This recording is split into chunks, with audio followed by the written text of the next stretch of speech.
Hello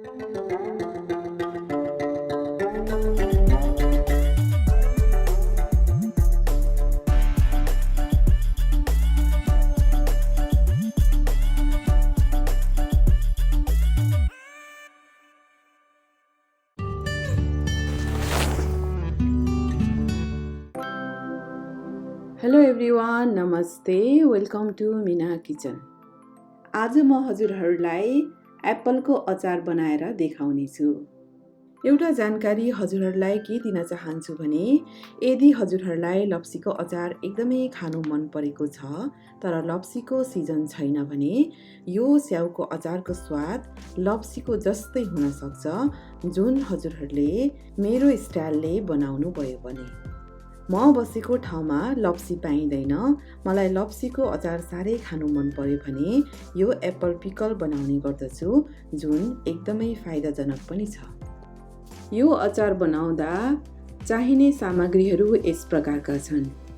यो स्याउको अचार छिटो र सरल तरिकाले बनाउन सकिन्छ, एकदमै स्वादिष्ट पनि छ। Apple, dry chilli, chilli powder, turmeric powder, salt, vinegar, गुड, मेथी, तोरी,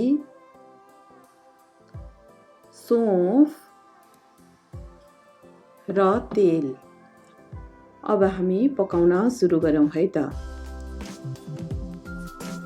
कुनै पनि भाँडामा तेल राखिदिनुस्।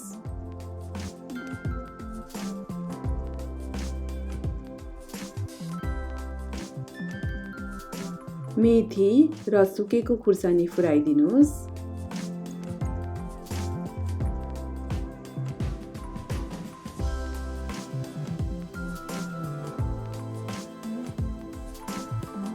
त्यसमा तोरी र सौंफ पनि राखिदिनुस्।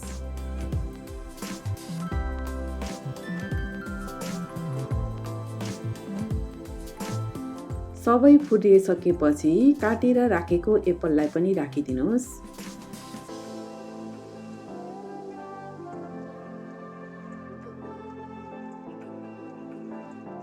त्यसपछि बेसार खुर्सानीको धुलो, नुन राखेर चलाइदिनुस्।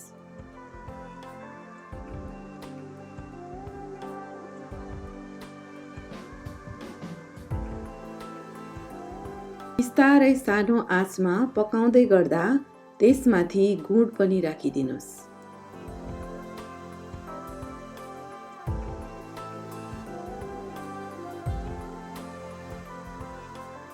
सानो आँचमा छोप्दै पकाउँदै गर्नुस्।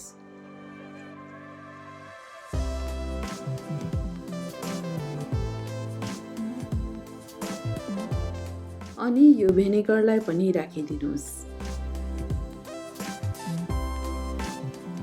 गुड, भेनेगर, नुन, खुर्सानी तपाईको स्वाद अनुसार राखिदिनुहोला।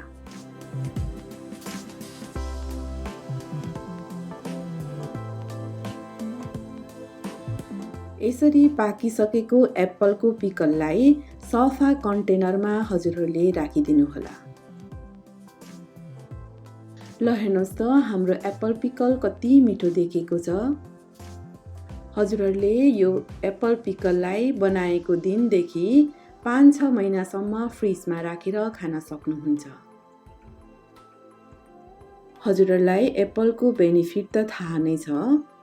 भनिन्छ Apple a day keeps the doctor away.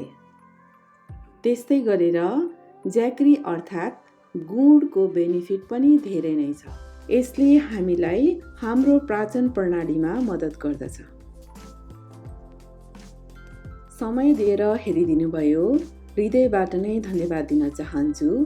जहाँ रहनुहोस् स्वस्थ रहनुहोस्।